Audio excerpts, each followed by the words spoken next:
Talk of the Bay, where we talk about things happening around the Monterey Bay area and things that affect us right here on planet Earth. I'm Rachel Ann Goodman. Thank you for tuning in this evening. We have a great show for you, focusing on local people doing wonderful things, even in difficult times. My two guests today are Cynthia Strauss and Angela Gleason. They are both artists, and they're both part of an organization and a project called What's Home. It's an amazing cross-media project, creative listening across differences. So I'll ask both of you to tell me, what does it mean to listen creatively across differences? We're not having any differences in this era, are we? We all agree on everything. Sure we do.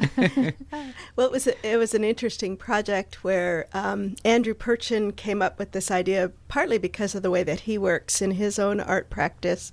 He will go to places where you might not necessarily agree with people, like perhaps the Republican National Convention, and have a scroll and be painting and having conversations with people and finding that art can break barriers. So he proposed this project where there's 10 artists, all different media. There's dancers and musicians, and we were each paired with a housed person and an unhoused person, having conversations and then creating art from the collaboration, from the inspiration of the conversation. So he's a painter, the founder, but not all of your painters, right, as you mentioned, and you work in jewelry art. Tell us, how does that interface with this idea? Well, I don't always work in jewelry. There's no jewelry in this park. I'm doing an installation. I have done an installation that is about the experience I had and about housing and about the paradoxes. For example, I think a lot of us were really happy that we had rain, and then we had too much rain, and obviously for people who are unhoused, that was even more horrific. So some of my work is about living in precarious situations and how housing can also be sort of a paradox. You know, you sort of have a little place that you feel safe, and then you're not safe. And so it's been an interesting process for me to do that. I created some sculptures. And where can people see those? This is going to be at the Radius Gallery. We just are finishing up the installation, and there's 6 artists in the gallery at the Radius at the Tannery. Which is where you work. Do you also live there? I used to. I don't have my studio there anymore. I had my jewelry studio there, and now I have it back at my house. And the Tannery is, you know, everybody knows where the Tannery is, maybe, but on River Not everyone Not listening. everyone, not yet, but you should come down. On Sunday will be an opening reception, and the artists will be there, and the artwork is really incredible, very moving. And there's also clips of the videos. Every time we interviewed someone, there was a video crew, and they've done a beautiful job editing. I got to see a preview, and it's so moving and so powerful to hear the different stories of everybody's life. And we'll hear some examples in a moment if I can get our check perfectly organized in the last minute. But we'll work on that. Great. And Cynthia, you're a dancer. Yeah, I'm a mover. A dancer shaker. mover, I would say. Okay. So I'm the performative part of the artist's vision of this. So I think we're up to like 14 artists now. Oh, so wow.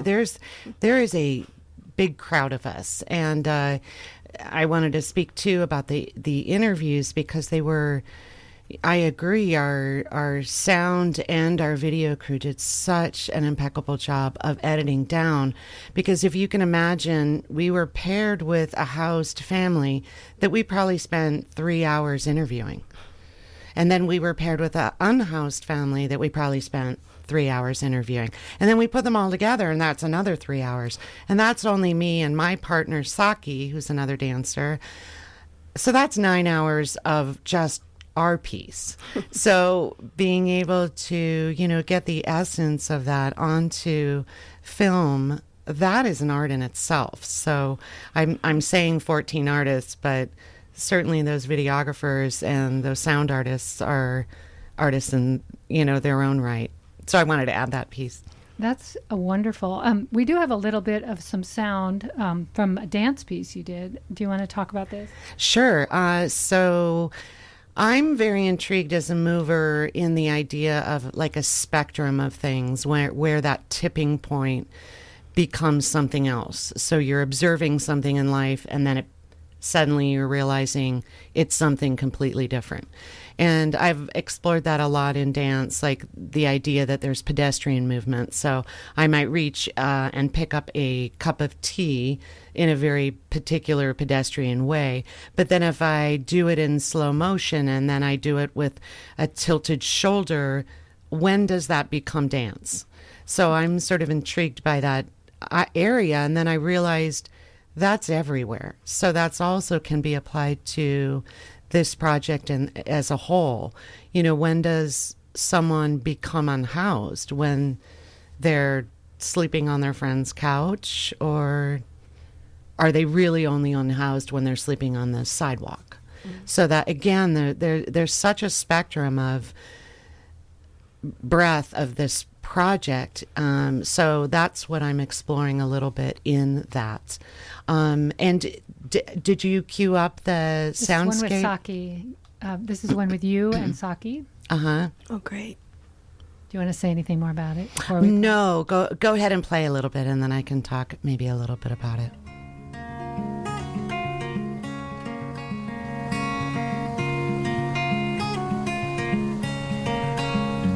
I'm curious about what is home for you, Michelle, and you, Graham. Oh, wow. Okay. Well, of course, this is my kid, and his home is different than mine because he lives with his dad and stepmom. I've been homeless since May 28th of this year. I live in a tent, and, you know, I sleep on a mat on the ground and in a sleeping bag. And so I'm doing everything I can to not be homeless, but it's once you've reached the bottom, you know, it's really hard to climb out of that hole. I mean, I guess I would say that, like, yeah, your house isn't always a home. Home is what you make of it. It's true. Yeah, I may not be homeless, and I know that my dad, at least, isn't struggling with money, but their house isn't a home to me, really. Home is where you're safe and with the people that you choose. For years, I still do like to think that Santa Cruz is my home. And watching it change and become difficult it's hard to watch. We've made it work here a little bit by doing multi-generational living. Yeah. And I'm pretty certain that we would not be living here in this town without the foundation that my parents had here. I feel like you can kind of look at it from different perspectives, because home is like a physical place, but it's also like a feeling, because you can feel at home without being in a certain spot. Hi. Saki and I are interested in trying a game with you guys, like an improv game, if you guys are willing. And it's called Sit, Stand, Lie Down. And the rule, there's only really one rule, is that someone has to be doing one of those things. Okay. Go. Oh, well, oh. Wow.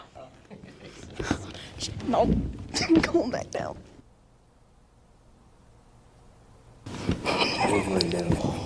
I would like to add something else to it. Yes.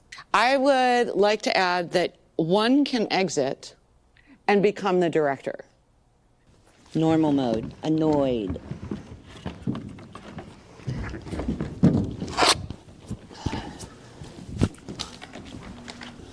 Sad.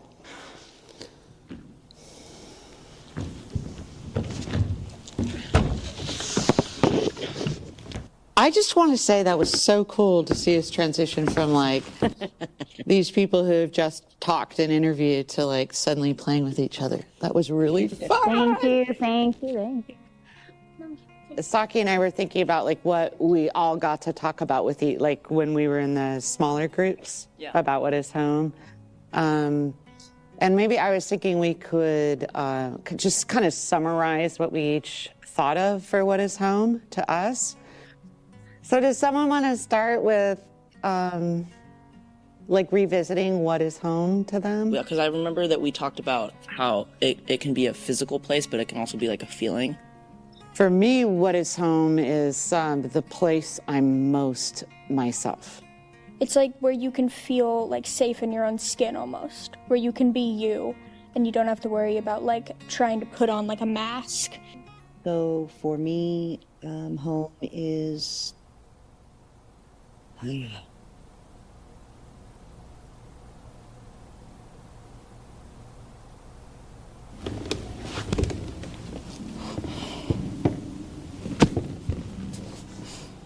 Can I pass?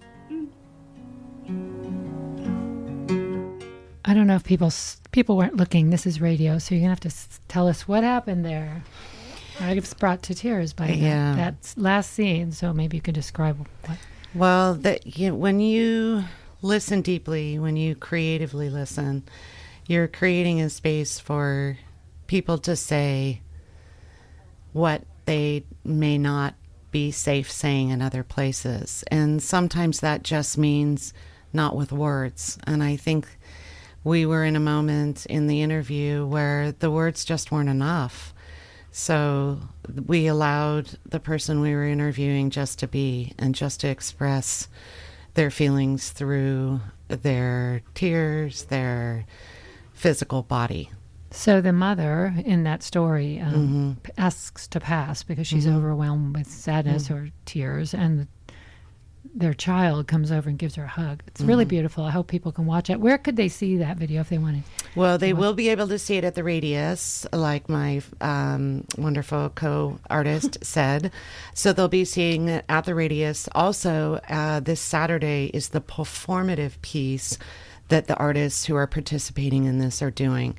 So there is the 418 at 7 o'clock this Saturday.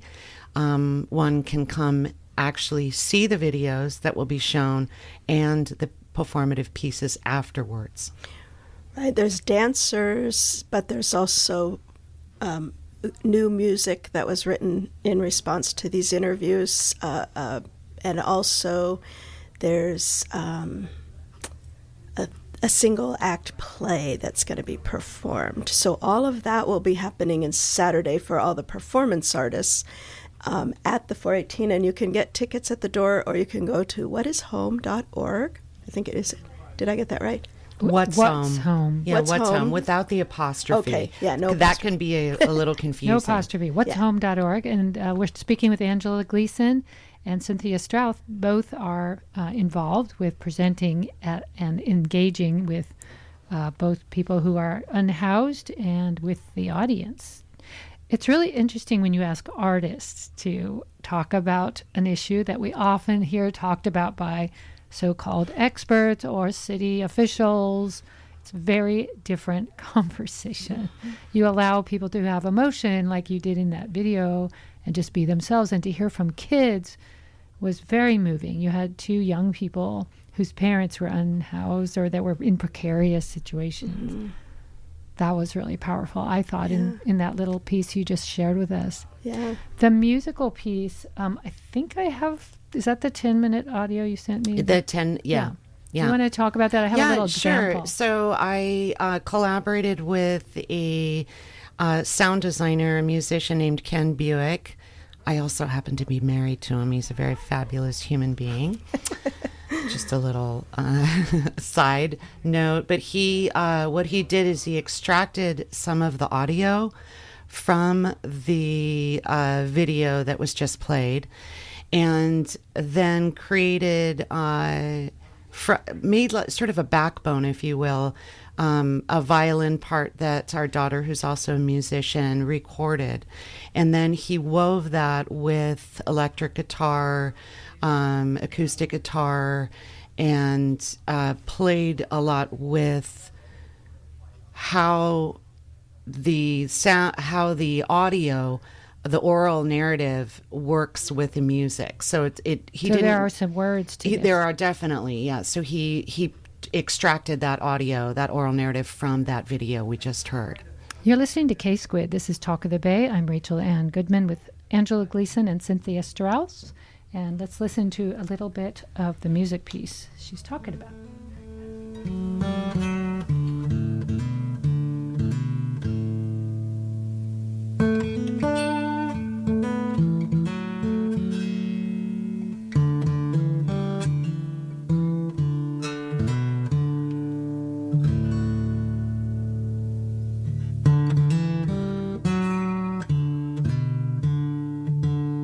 have a physical home, which is like somewhere where you live, or you could have the feeling of home, which is like could be people or food or clothing or anything like that. Like you could feel at home somewhere that isn't like a physical place, or you could feel at home anywhere with a certain person.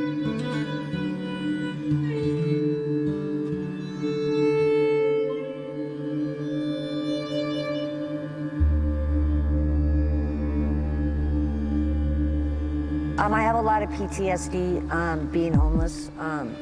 That's triggered by my military experiences, and they get triggered big time being homeless. Yes.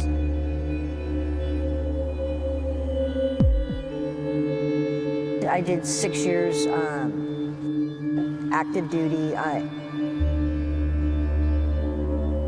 and then I did 6 reserves in the Army. So a total, I think it's 9, but I really did 12. Ours are strangely and uniquely the same, but so different.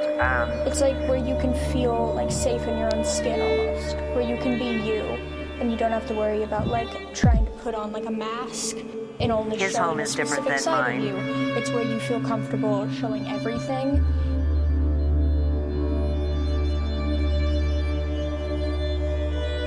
I've been praying that that being homeless wouldn't be the one thing that breaks me.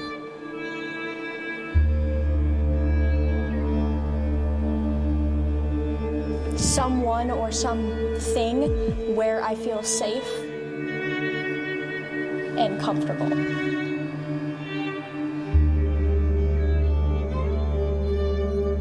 Though I think a lot of people have a really different perception on what homeless people are versus what homeless people are not. Yes. So I felt more secure in the military than I do now. Your house isn't always a home. A home is what you make I'm of it. one of those homeless people who That's what I refuse said the to first accept time, and being I'm going to homeless. say that again. I live in a tent, and you know, I've lost everything, all my possessions. They told us, and we got it done. Out here, it's every hour is different, you know. At least they were soldiers I was next to, and they had my back.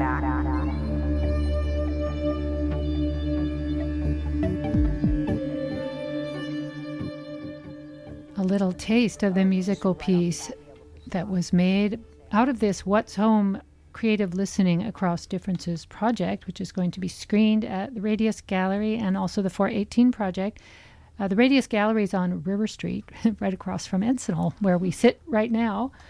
And that's both really sad and beautiful music. Thank you for sharing that and for creating it. Can you tell who did that again? Who are the... His name is Ken Buick, and the person who did the violin track is Elena Buick.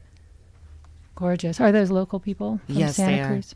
Well, Elena lives up in Arcata. So was local here and then moved up there to go to school.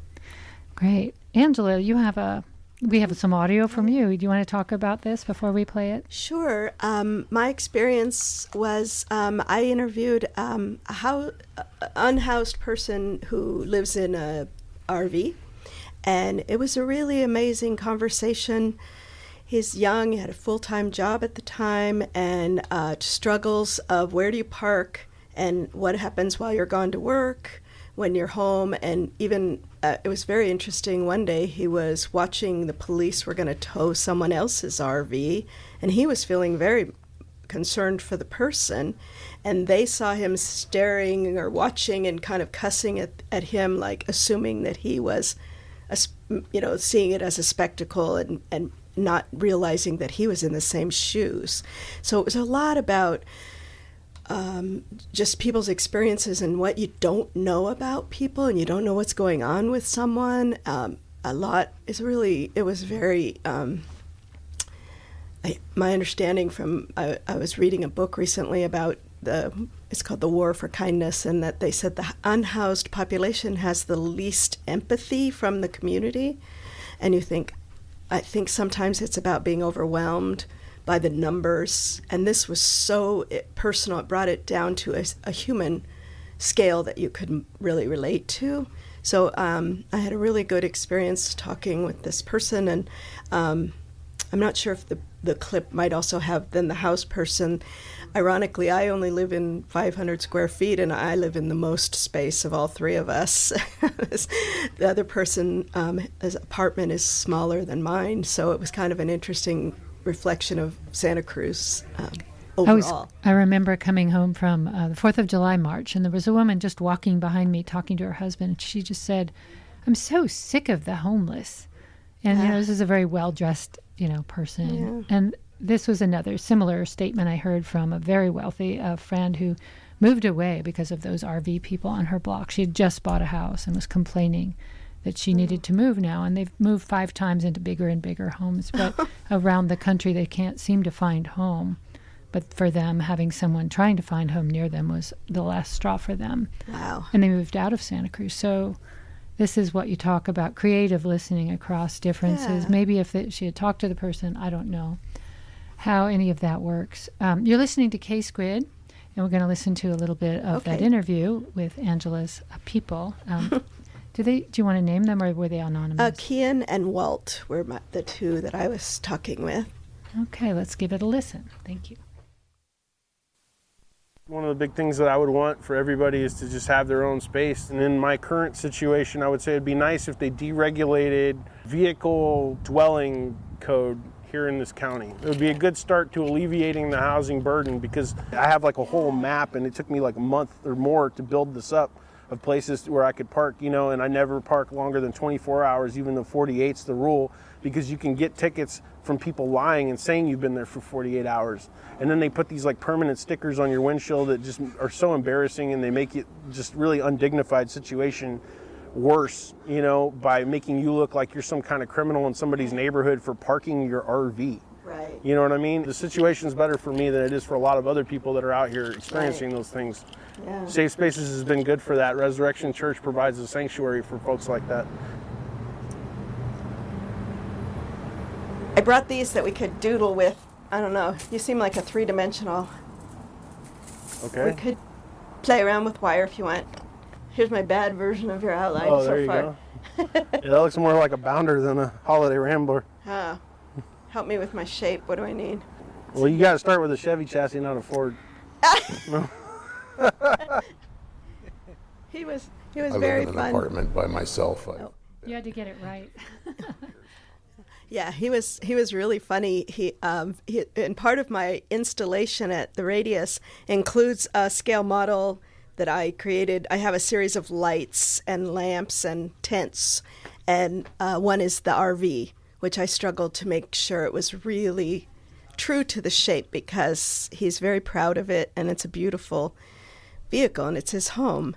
And so that was actually one of the hardest pieces I made, but it was neat, because he was very mechanical and very, he was very like, you have to have this kind of chassis, and I don't know what you're talking about. Right, whatever a chassis is. Yeah. I like that he talked about dignity, and that's something I noticed both of you treated the people you were working alongside who are homeless with dignity, and you also invited them to play, and they were willing to play along with you, which I thought was pretty cool, right? They were happy to play, even though they were not probably given that opportunity very often. Yeah, neither of them felt they were, I think, nervous about making art, so I tried to find ways to work together.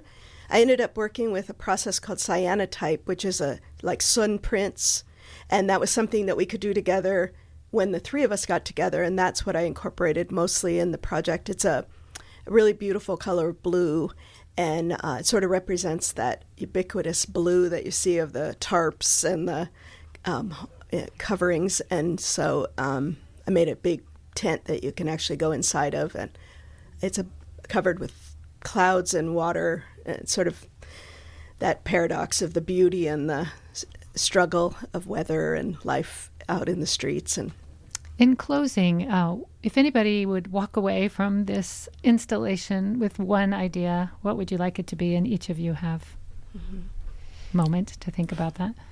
Well, I think mine would just be perspective. That you mentioned that earlier, Angela, that you just never know what someone else is thinking, feeling.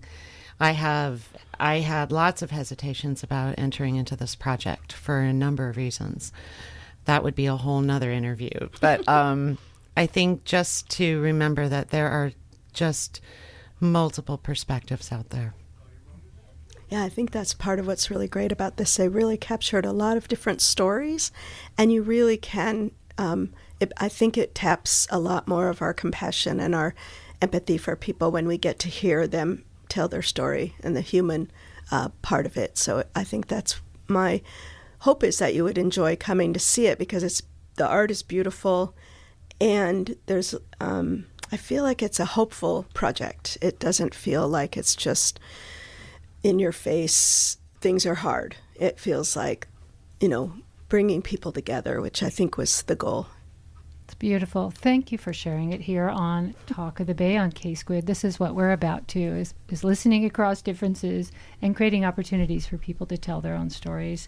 Thank you for bringing these voices to us today. Thank you for your time. Yes, thanks. Absolute pleasure. Appreciate it. See you all soon. All right.